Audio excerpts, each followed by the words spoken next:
세상의 기초는 무엇일까요? 어떤 분들은 자본주의 사회니까 돈이라고 말하는 사람도 있을 거고요. 또 권력이다, 법이다, 뭐 여러 가지 이야기 할 수 있으리라 생각합니다. 근데 정말 우리의 사회를 버티기, 우리 사회가 서 있는 그 기초는 과연 무엇일까? 그건 각자의 생각이 다 다를 수 있으리라고 생각합니다.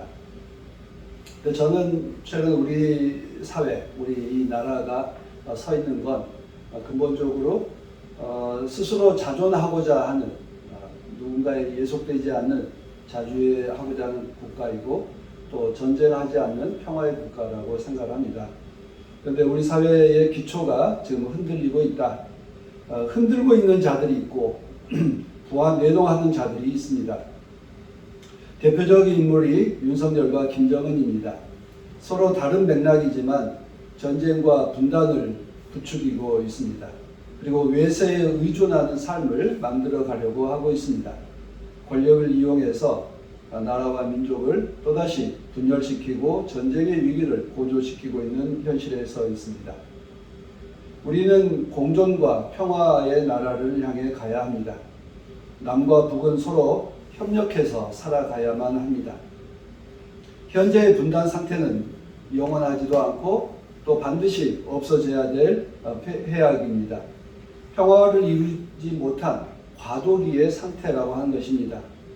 과도기가 길어진다고 해서 이것이 곧 영원한 것은 결코 아닙니다. 우리는 과거로 되돌아갈 수 없습니다. 전쟁과 또 분열과 증오가 지배했던 그런 세상으로 돌아가서는 안 됩니다. 과거는 신분제 사회로 나누어졌던 그런 계급 사회였고 또 일본의 식민지 하에서 신음했던 이류 국가로 이류 식민지 시민으로 살아야 했습니다. 정말 고통과 눈물의 세월이었다고 할 수 있습니다. 일제 식민지 지배 결과 분단이 일어났고 전쟁이 빚어졌습니다. 참혹했던 과거를 털고 공존과 평화를 향해 나아온 지 벌써 50여 년이 넘었습니다. 그런데 지금 집권자들이 보여주고 있는 최근의 양태는 그런 지금까지 살아왔던 구축해왔던 평화와 그리고 또 서로 협력의 시대를 깨뜨리고 있는 반민족적이고 반평화적인 양태입니다. 윤석열은 어제 3.1절 기념식에서 흡수 통일을 지향하고 심지어 미국과 또 일본의 힘을 빌어서라도 흡수 통일을 하겠다라고 하는 그 자기의 입장을 감추지 않았습니다. 정권의 의도가 어떠했는지는 알 수 없지만 여러분들께서도 뉴스에서 보셨을 것입니다. 3.1절 기념식 배경에 자위대라고 하는 글을 새겨놓았다라고 하는 이런 주장이 나올 만큼 지금 현재 현 정부에 대한 반민족적 행위에 대한 불신이 커져가고 있습니다. 북한의 김정은 역시 최근에 반통일, 반민족적 흐름을 만들어내고 있습니다. 북한의 헌법에서 통일, 화해, 동족이라고 하는 그 용어와 개념 자체를 완전히 뿌리 뽑아라 라고 이렇게 주장하고 정부 기구를 폐지했습니다. 통일을 상징했던 조국 통일 3대 헌장 기념탑을 철거 수준이 아니라 거의 폭파해버리는 방식으로 없애버렸다고 합니다. 그리고 전쟁 준비를 지시했다라고 하는 이런 소식을 듣습니다.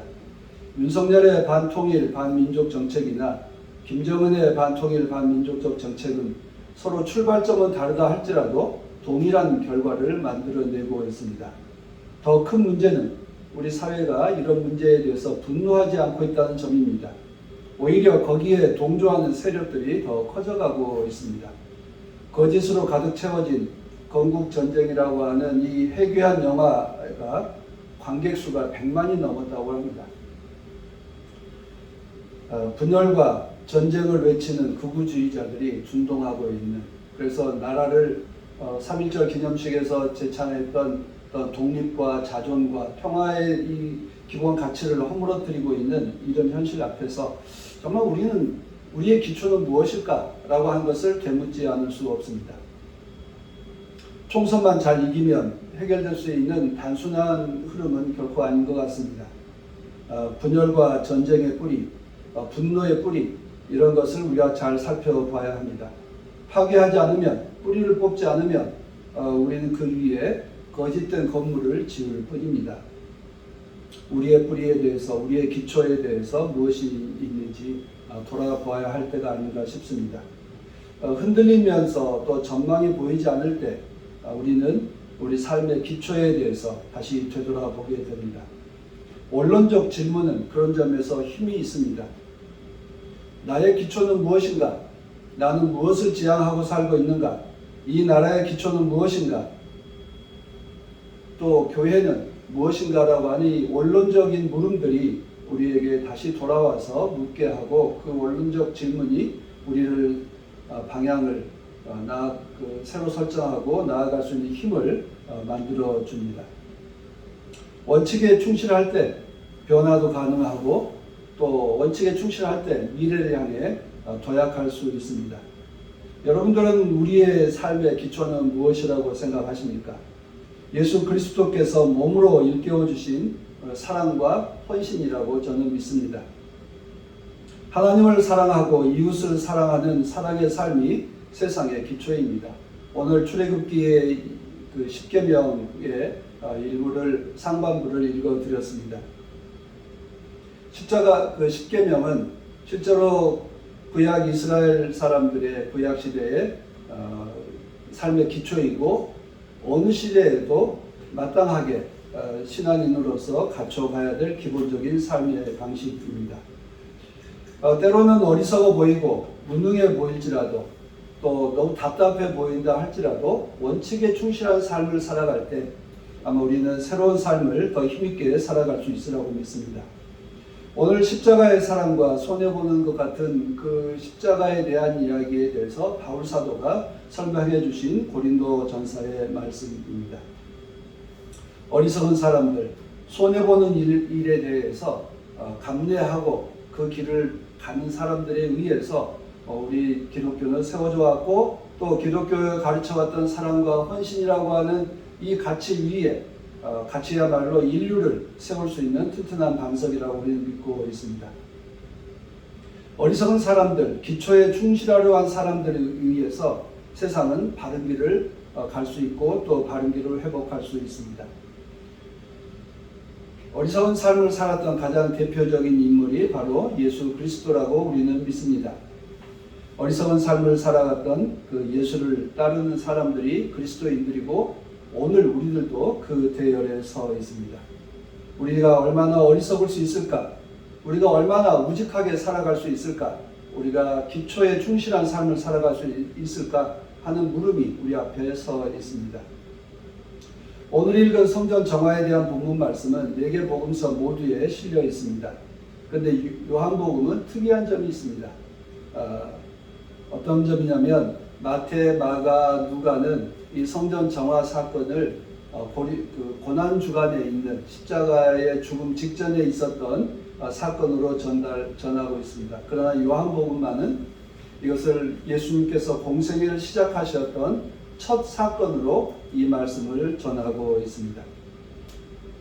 요한복음을 기록한 분은 이 성전 정화 사건을 신학적으로 다르게 본 것이고 또 그런 다른 전통 속에 서 있습니다. 예수의 성전 정화 사건은 예수의 목표와 방향이 무엇인지를 분명하게 보여주는 것입니다. 요한은 이 사건을 앞에 예수의 공생의 첫 사건으로 기록함으로써 예수님께서 지향했던 그 바가 하나님 나라를 바르게 세우는 것이다.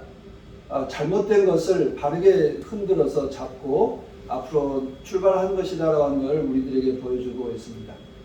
비난을 받더라도 그 길을 가겠다라고 하는 실천적 다짐이 성전 정화 사건입니다. 예수님 시대에 있었던 이 예루살렘 성전은 헤롯 왕이 세웠습니다. 헤롯은 유대인이 아닙니다. 에돔 사람인데요. 성전을 세운 목적은 그럼 무엇이겠습니까? 정말 하나님을 잘 섬기기 위해서 예루살렘에 성전을 세웠겠습니까? 헤롯은 이 성전을 세운 까닭은 자기가 에돔 사람이기 때문에 자기의 정통성이 없어서 정통성을 보여주기 위해서 예루살렘 성전을 지었습니다. 하나님을 섬기기 위해서 성전을 지었다기보다 자기의 권위와 자기의 전통을 세우기 위해서 성전을 세운 것입니다. 그리고 그 이후에 나타난 것은 성전 짓기에 들어갔던 건축 자금을 어떻게 해야 되죠? 뽑아내야죠. 그래서 성전에서 이제 여러 가지 환전상과 그리고 동물, 양들을 판매하는 사람들을 세웠습니다. 실제로 양을 팔고 비둘기를 팔고 환전을 하는 건 성전에 들어오는 사람들에게 편리한 일이기도 했습니다. 하나님께 양을 바치려면 좋은 양을 바쳐야 되는데 집에서 키우는 좋은 양을 골라서 데리고 왔습니다. 예루살렘은 해발 약 800m에 넘는 고지대에 있고 그래서 실제로 이런 목축이나 농업이나 할 수 있는 도시가 아닙니다.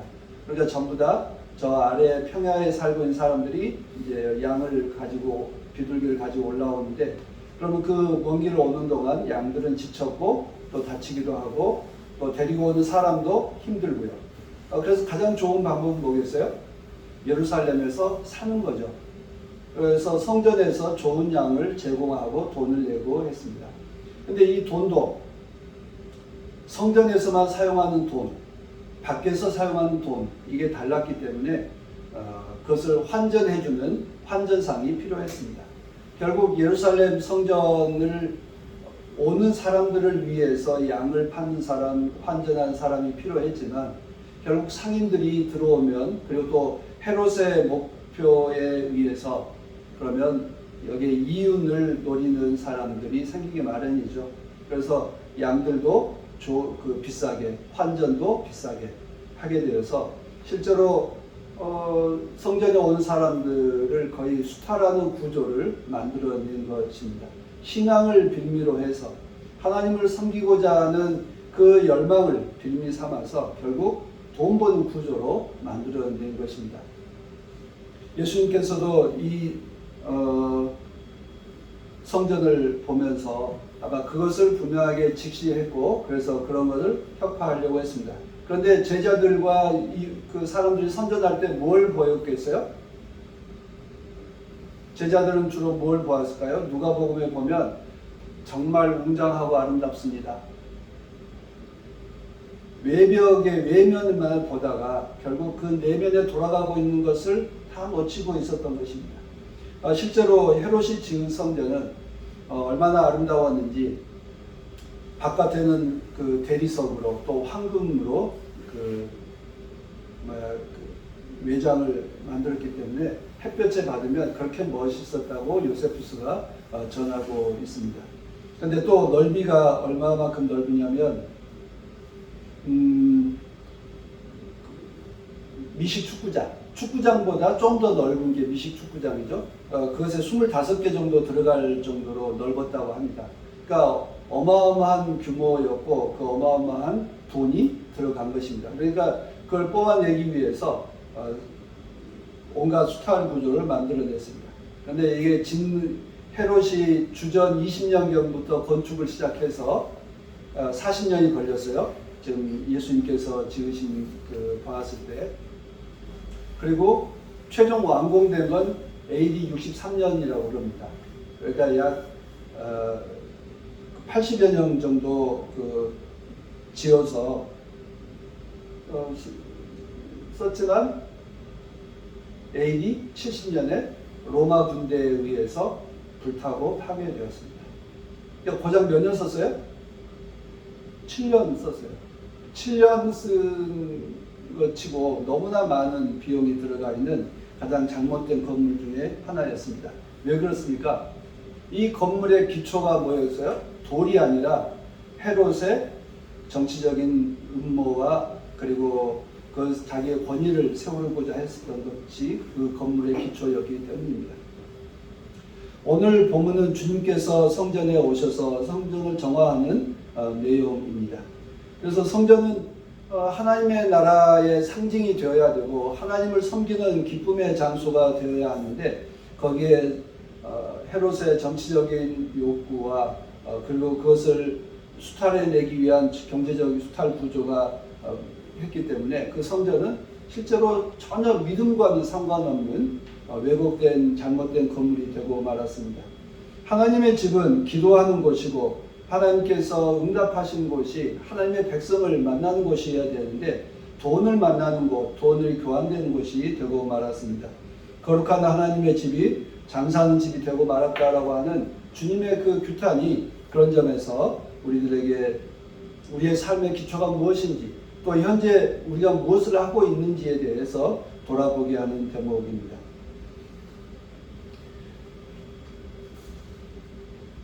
주님께서 깨끗하게 하시고자 했던 것은 성전 건물이 아니라 성전 그 내부에 움직이고 있는 그 시스템이고 그것을 작동시키고 있는 사람들의 그 왜곡된 심령에 대해서 깨끗하게 하려고 하는 것이었습니다. 하나님의 뜻에 충실하려고 하는 그 삶을 회복시키고자 하는 것이 하나님 그 성전 정화 사건의 가장 기본 핵심입니다. 그런 점에서 요한 사도는 이 사건을 주님의 첫 생애 그 공생의 첫 번째 사건으로 배치한 것은 아마 그 신학적으로도 그렇고 가장 올바른 해석이 아니었을까 이렇게 저는 생각을 합니다. 하나님을 사랑하는 마음이 있다면 소박해도 거기에 정성이 있고 소박해도 거기에 뜨거움이 있고 즐거움이 있기 마련입니다. 예수님은 성전에서 주인 노릇하고 있는 물질들을 상인들과 이윤과 탐욕의 마음들을 정화시켜 냈습니다. 성전의 기초는 돈이 아니고 성전의 기초는 대리석이 아니고 성전의 기초는 양들이 아닙니다. 성전의 기초는 하나님을 사랑하는 그 마음이 그 성전의 기초가 되어야 할 것입니다. 우리의 삶도 그렇지 않겠습니까? 하나님을 믿는다고 말하면서도 우리는 여전히 우리 안에 돈과 그리고 물질과 우리의 욕망들이 우리를 가득 채우고 있습니다. 실제 우리의 삶에도 환전사항이 필요하듯 우리 안에도 돈이 필요하고 또 우리가 삶을 살아갈 집과 또 의식주를 해결할 수 있는 여러 모든 것들이 다 필요합니다. 그러나 우리의 삶의 기초는 그것들이 아닙니다. 그것은 우리들의 필요한 기본적인 물품에 불과합니다. 핵심은 하나님을 사랑하는 믿음이고 하나님을 하나님답게 섬기는 그런 믿음의 삶이 우리의 삶의 기초가 되어야 할 것입니다. 사람은 하나님의 거룩한 영이 머무는 성전이다라고 말합니다. 성전의 기초는 그런 점에서 하나님에 대한 믿음과 하나님에 대한 사랑과 그리고 하나님을 사랑하고 그 실천하는 우리들의 온갖 정성이 제물로 드려지는 것입니다. 예수님께서는 40년 동안 지어진 성전을 허물면 3일 만에 새로운 성전을 지을 것이라고 말씀하십니다. 그 성전은 오늘 본문 말씀에 있는 것처럼 대리석과 황금으로 지어진 성전이 아니라 믿음으로 세워진 성전을 말하고 있다라고 말합니다.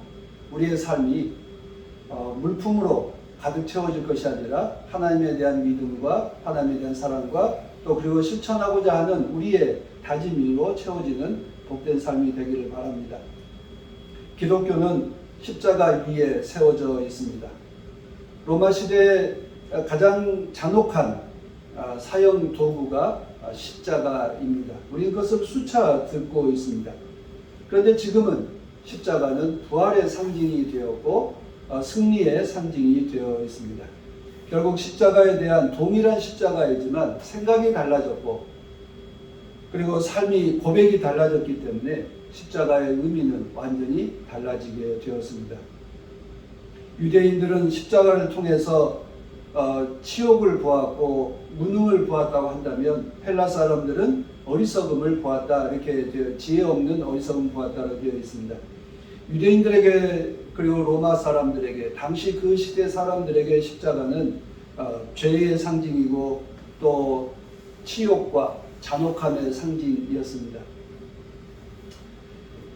그러나 거기에 달린 예수를 통해서 그리고 거기에서 내려오신 예수를 통해서 십자가는 더 이상 죄와 무능의 상징이 아니라 하나님의 지혜와 하나님의 능력을 상징하는 새로운 도구가 되었습니다.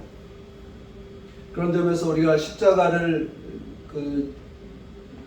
메고 골고다 오르는 언덕을 오르신 주님을 묵상하는 이 사순절 기간에 과연 십자가는 오늘 우리들에게 무엇인가에 대해서 되묻게 합니다. 십자가는 무엇이 지혜이고 무엇이 어리석은지 묻게 합니다. 십자가는 무엇이 선한 것이고 무엇이 죄인지를 묻게 합니다. 십자가는 무엇이 능력이고 무엇이 무능한 것인가를 묻게 합니다. 우리는 무엇이 십자가를 통해서 무엇을 보고 있습니까? 십자가가 지혜이고 하나님의 지혜이고 하나님의 능력이라고 하는 것을 우리는 믿고 살아갑니다. 자신을 내어주신 주님의 사랑과 헌신이야말로 세상을 구원하는 생명의 길이다. 십자가를 진 그 죽음의 길이 세상을 살리는 생명의 길이 되었다. 사람을 죽이는 십자가가 모든 사람을 살리고 또 그리고 희망을 주는 생명 부활의 상징이 되었다라고 하는 것입니다. 우리는 십자가를 통해서 새로운 삶을, 새로운 세상을 꿈꾸고 다짐하는 그리스도인들입니다. 그래서 언제나 우리의 삶의 기초가 무엇인지 또 무엇을 지향하고 있는지에 대해서 늘 성찰할 수 있는 우리 모두가 되기를 바랍니다. 지난 한 주간에 지금 3월 16일까지 세월호 10주기 전국 도보 행진을 진행하고 있습니다.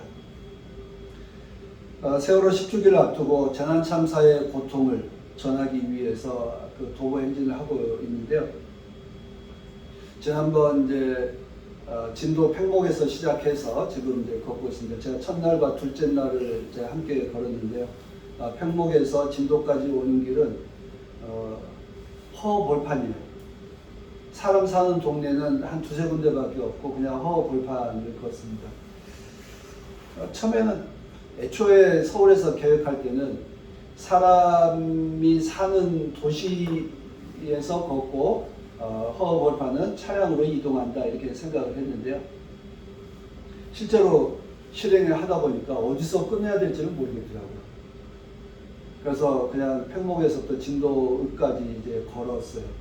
근데 사람이 다니지 않는 시골 도로를 걸으면서 그런 생각을 합니다. 개들도 없는 이 허벌판을 도대체 왜 걸어야 되나? 그러니까 왜 이런 계획을 세웠을까? 무모한 진도 사람들의 무모한 계획인가? 뭐 이런 생각을 초기에 투덜거리면서 걸었는데요. 근데 걷다가 그런 물음이 됐습니다. 참 이 어리석은 계획을 왜 세웠을까? 그리고 이 어리석은 일을 우리는 왜 하고 있을까? 아무도 보지 않는 이곳에서 우리는 왜 걷고 있을까라고 하는 물음이었습니다. 그 물음이 오히려 우리에 대해서 우리가 왜 걷고 있는가를 되새겨 주었습니다.